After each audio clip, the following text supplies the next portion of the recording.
నమస్కారం. సుఖీభావ్కు స్వాగతం. ఈరోజు సుఖీభావ్లో వేధించే పైల్స్కు లేజర్ చికిత్స, మల పరీక్షతో వ్యాధుల గుట్టు రట్టు, ఆహారంతో అల్సర్లు అదుపు, ఉమ్మనీరు తగ్గితే ప్రమాదమా? ఇంకా హెల్త్ టిప్. పైల్స్తో బాధపడుతున్నప్పుడు మన జీవితం ముళ్ళకంప మీద కూర్చున్నట్లుగా ఉంటుంది. పైల్స్ అనేవి ప్రాణాల మీదకు తీసుకొచ్చే సమస్య కాకపోయినా అనుక్షణం ఆసనంలో ముళ్ళులాగా గుచ్చుకుంటూ నరకాన్ని చూపిస్తుంటాయి. మల విసర్జనకు వెళ్ళినప్పుడు కనిపించే రక్తం చాలామందిని కంగారు పెట్టేస్తూ ఉంటుంది. నిత్య జీవితాన్ని దుర్భరంగా మార్చే ఈ పైల్స్ బాధలకు ఆయుర్వేదం చెబుతున్న పరిష్కారాలతో పాటు లేజర్ చికిత్స గురించి ఇప్పుడు తెలుసుకుందాం.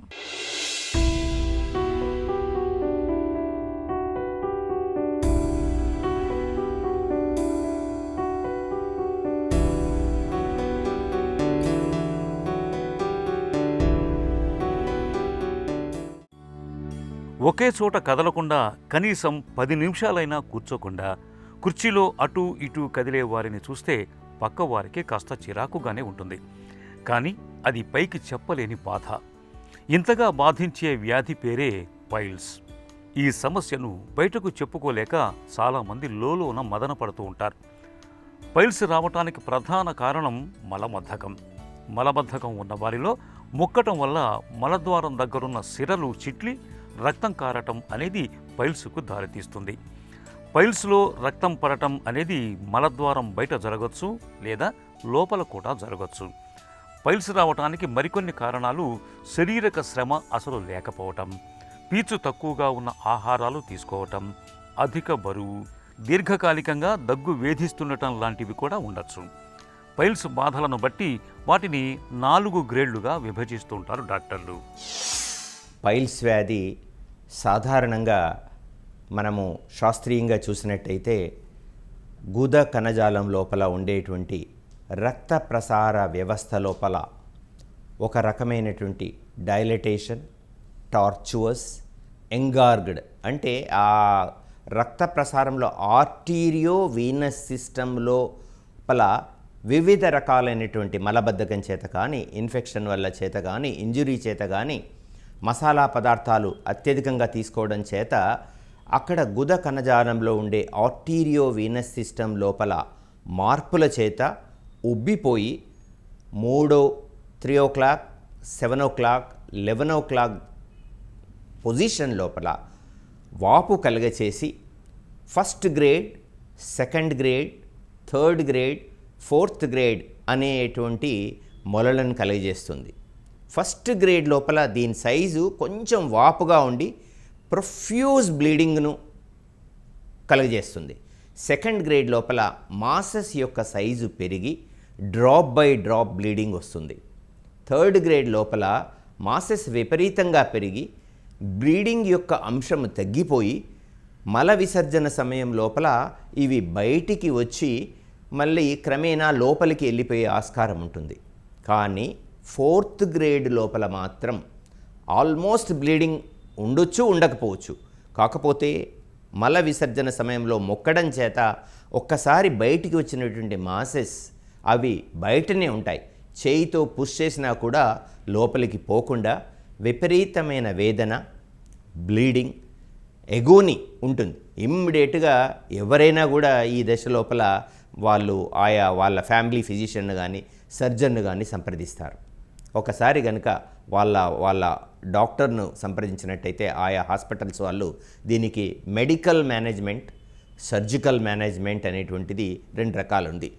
అంటే యూజువల్గా అయితే ఆ గ్రేడేషన్ యొక్క సివియారిటీని బట్టి కొన్ని మెడిసిన్స్, యాంటీ ఇన్ఫ్లమేటరీ, అనాల్సిక్స్ లాంటి డ్రగ్స్, కాన్స్టిపేషన్ని తగ్గించేటువంటివి ఔషధాలు ఇవ్వడం.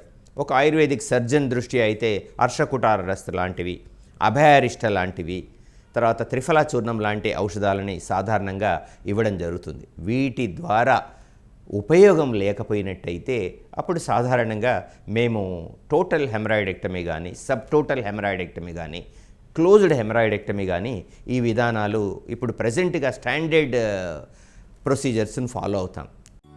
పైల్స్ అనేది నిజానికి ప్రమాదకరమైన జబ్బేమీ కాదు. అయితే బాగా ఇబ్బంది పెడుతుంది, చికాకుకు గురి చేస్తుంది. ఎందుకంటే ఇది ఒక్కరోజుతో పోయే సమస్య కాదు. అందుకే పైల్స్ను సాధ్యమైనంత వరకు తొలి దశలోనే గుర్తించి జాగ్రత్త పడటం మంచిది.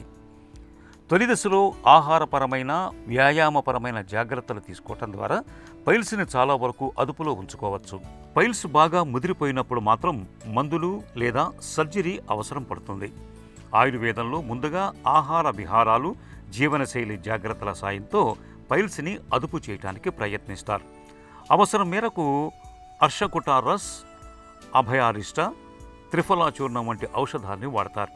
వీటితో కూడా ఫలితం లేనప్పుడు టోటల్ లేదా సబ్ టోటల్ లేదంటే క్లోజ్డ్ హెమరాయిడెక్టమీ ఆపరేషన్ చేస్తూ ఉంటారు. ముదిరిన పైల్స్ని తొలగించడానికి ఇవాళ లేజర్లను సైతం విరివిగా వాడుతున్నారు. మిగతా వాటితో పోలిస్తే పైల్స్కి లేజర్ చికిత్సను సురక్షితమైందిగా చెబుతున్నారు నిపుణులు. ఇటీవల గత డికేడ్ నుండి లేజర్ సర్జరీ అనేటువంటిది చాలా ప్రాముఖ్యత పొందింది.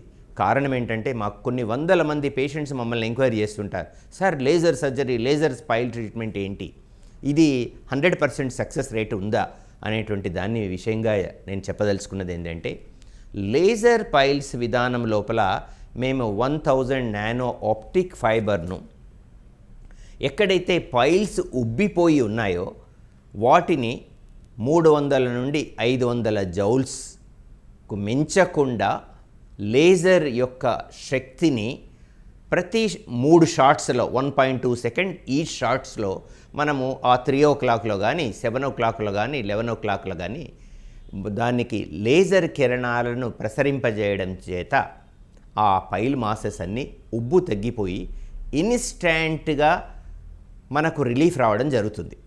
అయితే దీనిలో మనం సేమ్ డే మేము సాధారణంగా ఈ లేజర్ట్రానిక్స్ మిషన్ సంబంధించినటువంటి మిషన్ ద్వారా చేయడం, అదే రోజు సాయంకాలంలో మరుసటి 24 అవర్స్లో పేషెంట్ను మేము డిశ్చార్జ్ చేస్తాం.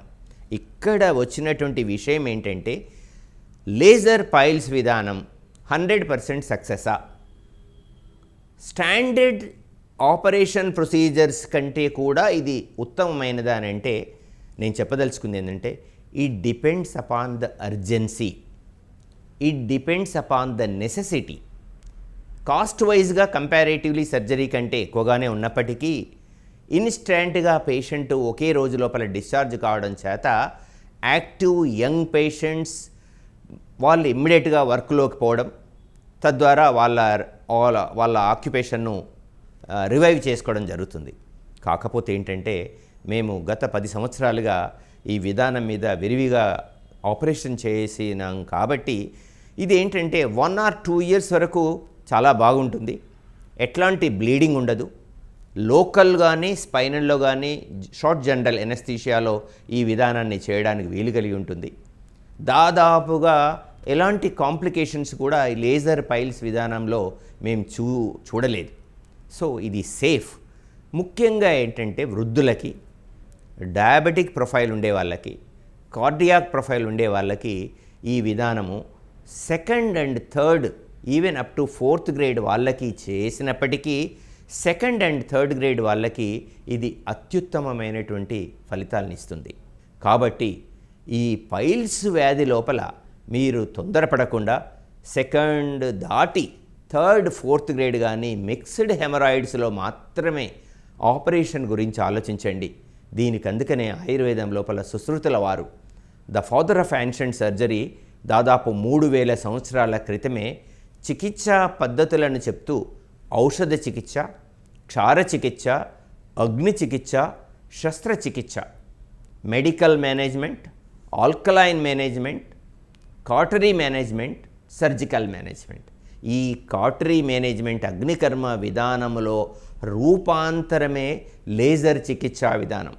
3000 సంవత్సరాల క్రితం కూడా సుశ్రుతుల వారు అగ్నికర్మ అనేటువంటి విధానం చెప్పారు. అంటే ఔషధ క్షారము ఈవెన్ సర్జరీ కూడా ఫెయిల్ అయితే అగ్నికర్మ విధానం ద్వారా పైల్ మాసెస్ను కాల్చి బేస్ ఆఫ్ ద పెడికిల్స్ లోపల బిందుపద విధానంలో దగ్ధం చేయడం ద్వారా పైల్ మాసెస్ కుంచుకుపోయి బ్లీడింగును, కంజెషన్ను తగ్గించి కుషన్ లోపల నేచురల్ ఎఫెక్ట్ని ఏమీ తగ్గించకుండా ఉంటుంది. కాబట్టే ఆయుర్వేదము దాని శస్త్రకర్మ విధానం ఈరోజు కూడా సుసాధ్యం అవుతుందంటే మనకేం ఆశ్చర్యం లేదు. బాగా ముదిరిపోయిన పైల్స్కు లేజర్ చికిత్సను తీసుకోవటం అన్ని విధాలా మేలు.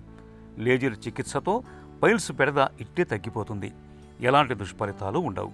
వయసు పైబడిన వారికి, షుగర్, గుండె జబ్బులతో బాధపడే వారికి, పైల్స్ బాగా ముదిరిపోయి ఇబ్బంది పడుతున్న వారికి లేజర్ చికిత్స బాగా ఉపయుక్తంగా ఉంటుంది. చికిత్స తీసుకున్న రోజే ఇంటికి వెళ్ళిపోవచ్చు. ఎలాంటి ఇబ్బంది లేకుండా దైనందిన కార్యకలాపాల్లో పాల్గొనవచ్చు. మన పొట్ట ఒక విస్మయాల పుట్ట. ఒక పూట బాగుంటే మరో పూట ఎక్కడో ఏదో ఒక ఇబ్బంది తలెత్తుతూ ఉంటుంది. అయితే మలబద్ధకం, లేదంటే విరేచనాలు, పొట్టలో గడబిడ, ఆపై అజీర్తి, గ్యాస్ ట్రబుల్, ఇలా సమస్యల చిట్టాకు అంతుండదు. కొంతమందికి ఏం తిన్నా వంట పట్టకుండా ఉంటుంది. మరికొందరికి ఆకలి సరిగా ఉండదు. పొట్టలో తలెత్తే ఇలాంటి సమస్యల గుట్టుముట్లను తెలుసుకునేందుకు స్టూల్ పరీక్ష బాగా ఉపయోగపడుతుంది. మలం తీరుతెన్నులను పరిశీలించడం ద్వారా పొట్టలో అనారోగ్యాన్ని ఎలా అంచనా వేయొచ్చో ఇప్పుడు తెలుసుకుందాం.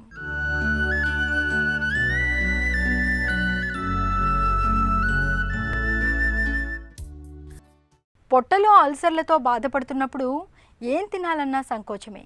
ఏదైనా తిన్న వెంటనే కడుపులో మంట మొదలవుతూ ఉంటుంది. అయితే రోజువారీ ఆహారంలో కొన్ని ప్రత్యేకమైన జాగ్రత్తలు తీసుకుంటే ఆహారమే అల్సర్లకు ఔషధంగా పనిచేస్తుందని చెప్తారు పోషకాహార నిపుణులు. వంటల్లో కారం, మసాలా దినుసుల్ని బాగా తగ్గించడం, కాఫీ, టీ, పొగ, మద్యం వంటి వాటికి దూరంగా ఉండటం, సాత్విక ఆహారాలని తీసుకోవడం ద్వారా పొట్టలో అల్సర్ల బాధలను ఎలా తగ్గించుకోవచ్చో ఇప్పుడు తెలుసుకుందాం. అల్సర్స్ అనేవి ఒకటి గ్యాస్ట్రిక్ అల్సర్, పెప్టిక్ అల్సర్, అలా రకరకాలుగా ఉంటాయి. కానీ అల్సర్లు రావడానికి కారణం ముఖ్యంగా అంటే మనం తినే ఆహారం మీద ఆధారపడి ఉంటుంది. తర్వాత ఎటువంటి టైమింగ్స్లో తింటున్నాం, ఎలా చేస్తున్నాం, ఇవన్నీ కూడా ఉంటాయి. ముఖ్యంగా తినే ఆహారంలో ఎక్కువగా మసాలాలు, చెక్క, లవంగాలు, తర్వాత కొంచెం ఆల్కహాలు తాగే వాళ్ళకి, స్మోకింగ్ చేసే వాళ్ళకి, వీళ్ళందరికీను యాసిడ్స్ ఎక్కువ ప్రొడ్యూస్ అవుతాయి. కాబట్టి అది స్టమక్ మీద ప్రమేయం చూపించి దానివల్ల అల్సర్లు వస్తూ ఉంటాయి. ఈ అల్సర్లు ఇచ్చేయడానికి ఇంకోటి ఏంటంటే బాగా స్ట్రెయిన్, స్ట్రెస్, చాలా టెన్షన్ పడిపోయి, వరి అయిపోయి, నిద్ర సరిగ్గా లేకపోయినా కూడా వస్తూ ఉంటాయి. అల్సర్స్ వచ్చినప్పుడు జాగ్రత్తగాను చాలా బ్లాండ్ డైట్ అంటారు. అంటే ఎక్కువగా మసాలా అది లేకుండా మంచి చప్పిటి ఆహారం కింద తీసుకుంటూ ఉండాలి. కానీ ఇప్పుడు ప్రొద్దున బ్రేక్ఫాస్ట్ ఉందనుకోండి, దాంట్లో ఇడ్లీలు కానీ, దోశలు కానీ, అందులో ఎక్కువ పులుపు లేని పచ్చళ్ళు వాడుకొని అలా ప్రొద్దున వాడుకుంటూ ఉంటే మంచిది. లేకపోతే బ్రెడ్ కానీ కొంచెం పాలు వేసుకొని బ్రెడ్ లాగా ఇలాగ మార్నింగ్ బ్రేక్ఫాస్ట్ తీసుకోవాలి. ఆకుకూర పప్పు అలాగే వేసుకొని ఇక్కడ తాలింపు పెట్టుకొని అన్నంతో పాటు తినచ్చు. పులుపు ఉన్న డ్రింక్స్, అది కార్బొనేటెడ్ డ్రింక్స్, కోలా లేకపోతే ఇలాంటివి ఏమీ తాగకుండా జాగ్రత్తగా ఉంటే అల్సర్లు చాలా తొందరగా నయమవుతున్నాయండి. మనకి ఎప్పుడైతే కేర్ తీసుకోకుండా మళ్ళీ మొదలు పెట్టామంటే మళ్ళీ ఇంకో చోట ఎక్కడైనా అల్సర్ రావచ్చు. అందుకని ఆ టెండెన్సీ ఉన్నవాళ్ళు కొంచెం క్రమబద్ధమైన ఆహారం తీసుకుంటూ జాగ్రత్తగా ఉండవలసిన అవసరం చాలా మంది. అమ్మ కడుపులో చిన్న నలుసుగా మొదలయ్యే పయనం నవమాసాల పాటు సుదీర్ఘంగా సాగుతుంది. ఈ 9 నెలల ప్రయాణంలో శిశువు దినదిన ప్రవర్ధమానంగా పండంటి బిడ్డగా ఎదగడానికి, సౌకర్యంగా కదలడానికి ఉమ్మనీరు చాలా అవసరం. అమ్మ గర్భంలో బిడ్డకు రక్షణ కవచంలా ఉండే ఈ ఉమ్మనీరు తగినంత లేకపోయినా లేదా ఎక్కువైనా బిడ్డకు సమస్యల తాకిడి పెరుగుతుంది. ముఖ్యంగా నెలలు నిండుతున్న కొద్దీ చాలామందిలో ఉమ్మనీరు తగ్గడం అనేది ఎక్కువగా చూస్తూ ఉంటాము. ఉమ్మనీటిలో హెచ్చుతగ్గుల మూలంగా తల్లి బిడ్డకు ఎలాంటి సమస్యలు ఎదురవుతాయో, ఉమ్మనీరు తగ్గినప్పుడు ఎలాంటి వైద్య సాయం అవసరమవుతుందో డాక్టర్ని అడిగి ఇప్పుడు తెలుసుకుందాం.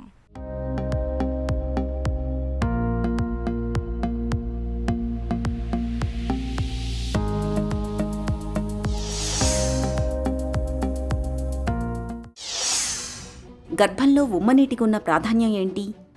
ఉమ్మనీరు అనేది ఎట్లా పనిచేస్తుందంటే బేబీకి ఒక రకమైన అదొక ప్రొటెక్షన్, అదొక షీల్డ్. అంటే పైనుంచి పొట్టకి మదర్కి ఏమాత్రం ఇంపాక్ట్ అంటే ఏదన్నా కానీ కొంచెం ఒత్తిడి కానీ లేకపోతే ఒక దురదృష్టవశాత్తు ఏదన్నా ఒక చిన్న దెబ్బ తగలటం కానీ ఎట్లా దేనికైనా కూడా ఒక షాక్ అబ్జార్బర్ లాగా పనిచేస్తుంది అనమాట. అదొక కుషన్ బేబీకి ఉమ్మనీరు అనేది. ఇది ఒక బెలూను. ఆ బెలూన్ ప్రెగ్నెన్సీలో గర్భసంచిలో ఆ బెలూన్ ఉండటం వల్ల బయట నుంచి ఏ ఇన్ఫెక్షను వెళ్ళదన్నమాట. సో అది అది అది ప్రొటెక్షన్ అగెయిన్స్ట్ ఏ ఇన్ఫెక్షన్స్ అయినా. ఉమ్మనీరు ఎక్కువైతే ఎలాంటి సమస్యలు ఉంటాయి? ఉమ్మనీరు ఎక్కువ ఉండటం వల్ల ముందు మదర్కి ఆయాసంగా ఉంటుంది. అసలు అది పైకి తన్నేసి, ఎస్పెషల్లీ 7th మంత్ తర్వాత అయితే ఈ పొట్ట నుంచి పైకి చెస్ట్కి తన్నేసి ఆయాసంగా ఉంటాం, బరువుగా ఉంటాం. ఇంకోటి ఉమ్మనీరు ఇట్లా పెరగటం అనేది బాగా పెరిగితే బెలూన్ ఏమవుతుంది, బర్స్ట్ అవుతుంది. సో అంటే మన ఉమ్మనీరు రప్చర్ అవుతుంది అన్నమాట, మెంబ్రెయిన్ రప్చర్ అవటం అంటే ఉమ్మనీరు పడిపోయింది అని అంటారు కదా, అది. దానివల్ల ఇన్ఫెక్షన్ రిస్క్, ప్రెగ్నెన్సీలో చాలా ఎర్లీగా కనుక ఇది జరిగితే ఇన్ఫెక్షన్ రావటం, దానివల్ల నొప్పులు వచ్చి ముందుగా డెలివరీ అయిపోవటం, ఇంకా బేబీ ఒక్కోసారి కడుపులో చనిపోయే అవకాశం ఉంది. ఉమ్మనీరు తగ్గితే ఎలాంటి సమస్యలు ఉంటాయి?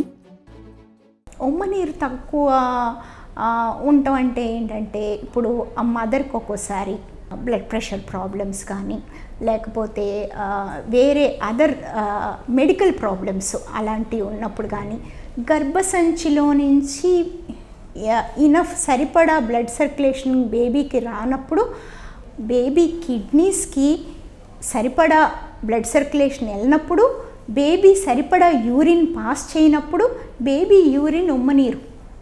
సో ప్లసెంటా నుంచి కూడా వస్తుంది, కానీ బేబీ యూరిన్ సరిపడా పాస్ చేయనప్పుడు ఉమ్మనీరు తక్కువ ఉంటుంది. సో ఉమ్మనీరు తక్కువ ఉంటే బేబీ తక్కువ యూరిన్ పాస్ చేస్తుంది అన్నట్లు లెక్క.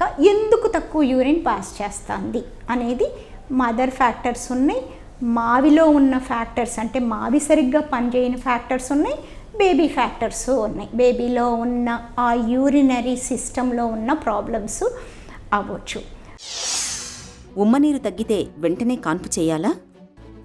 ఒకవేళ కనుక లీకింగ్ ఉమ్మనీరు పడిపోతే వెంటనే అప్పటికప్పుడు డాక్టర్ దగ్గరికి వెళ్ళి ఒక్కోసారి తొందరగా డెలివరీ అంటే ఎర్లీగా డెలివరీ చేయాల్సి అవసరం రావచ్చు. ఇకపోతే ఉమ్మనీరు తక్కువ ఉంటే, ఉమ్మనీరు తక్కువ ఉండటం వల్ల ఏంటి మళ్ళీ కారణం, తక్కువ ఉండటానికి కారణం ఏంటి అనేది చూసుకోవాలన్నమాట. అంటే మదర్లో ఉన్న హెల్త్ ప్రాబ్లం, బీపీ ప్రాబ్లం వల్ల, లేకపోతే మావిలో ఉన్న ప్రాబ్లం, రక్త ప్రసారం సరిగ్గా అవ్వకపోవటం వల్ల ఉన్న ప్రాబ్లమా ఏంటి అనేది రెగ్యులర్ స్కాన్స్లో బేబీ గ్రోత్ ఎట్లా ఉంది ఏంటి అనేది చూసుకుంటూ, దాన్ని బట్టి ఇంకా ఎంత సివియర్గా తక్కువ ఉంది అనేది అసెస్ చేసుకుంటూ, బేబీకి మదర్ నుంచి బేబీకి వెళ్ళే రక్త ప్రసారం, బేబీలో ఉన్న కొన్ని వెయిన్స్లో ఉన్న ఆర్టరీస్లో ఉన్న రక్త ప్రసారం, డాప్లర్ స్టడీస్ అని చెప్పేసి అవి చేయించుకుంటూ కరెక్ట్ టైంలో డెలివరీ చేయాల్సి వస్తుంది. ఉమ్మనీరు హెచ్చుతగ్గులకు ఎలాంటి చికిత్స తీసుకోవాలి?